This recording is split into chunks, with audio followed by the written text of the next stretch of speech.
القبيلة الهندية الأغرب قبيلة في الهند بتدفن الزوجة حية. إيه الحكاية؟ تعال أقولك. المجتمع الهندي زي ما هو بيتمتع بتعدد عاداته وتقاليده ولغاته وأديانه وثقافاته وحضاراته، هو كمان بيتميز بعجايب وغرايب العادات اللي عمرك ما هتلاقيها غير عندهم. في قبيلة في الهند بتتبع نظام اسمه ساتي. ده نظام بيقال إنهم عملوه علشان يحموا المرأة الأرملة من المجتمع الذكوري الشرير. هنا يجي سؤال عجيب، بيحموها إزاي؟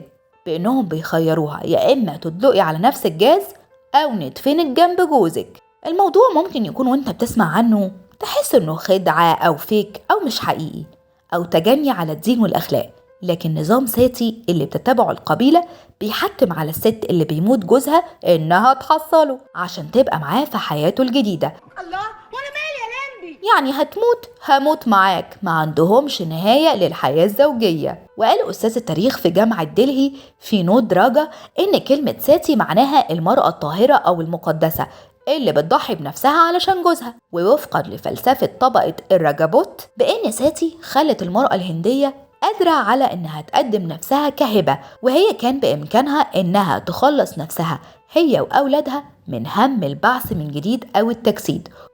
وهو في معتقدهم إن الميت بيتحول لحيوان أو طائر حسب المعتقد الهندوسي. وأضاف إن ستات الفترة الزمنية دي كانوا مؤيدين للعادة، تعبيرا منهم عن الإخلاص والتودد لأزواجهم والحفاظ على شرفهم، بدل ما يتم تدنيسه على أيدي غزاة الملك كاران جوهر بعد موت أزواجهم في ساحات الحرب خلال المعارك اللي خاضوها ضد جنود الملك اللي غزا الهند وأقام دولته في ولاية راجستان.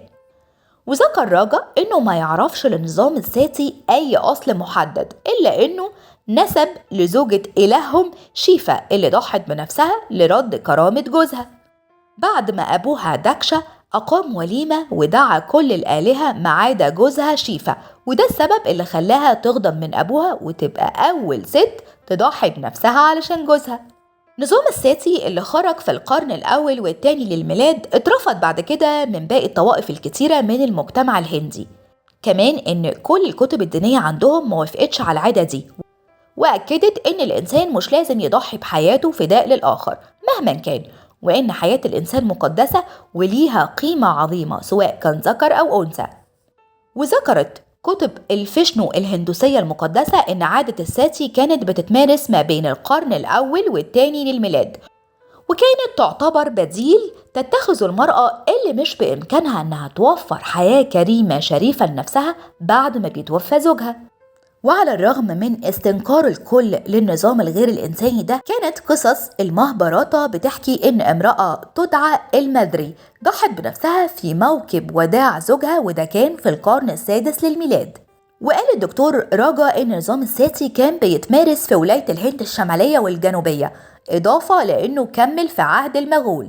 لكن لما جه حكم الإسكندر الأكبر بذل مجهود كبير للقضاء على العادات، لكن جميع الجهود ذهبت أدراج الريح أمام التعصب القبلي الأعمى، علشان النظام كان مترسخ جدا في أذهان النساء. وأضاف راجا إن الستات لما يموت جوزها بتتزين وتمشي في جنازته لحد ما توصله، وتقعد على التابوت الخاص بجثمانه وتقعد تعيط وتنوح لحد ما تفقد وعيها، وبعدين يتحط عليها سائل ويولعوا فيها. وكمل كمان إن أغلب الستات اللي بتتجوز في سن صغير سن 10 سنين مش معفيين من نظام الساتي، والستات اللي بتمانع بيغصبوها، يعني مفيش مفر. وكل ده ليه؟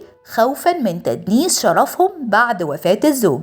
وإن كان في عبرة فإنها هي معرفة فضل الإسلام على المرأة ومدى إنه هو كان بيرفع من قدرها ويعظم حقها ويحفظ مكانتها ويحميها من كل تقليد بال أو فكر بائر. وصلى الله وسلم على صاحب الشريعة والسبيل القويم، وأن تطيعوه تهتدوا، وما على الرسول إلا البلاغ المبين.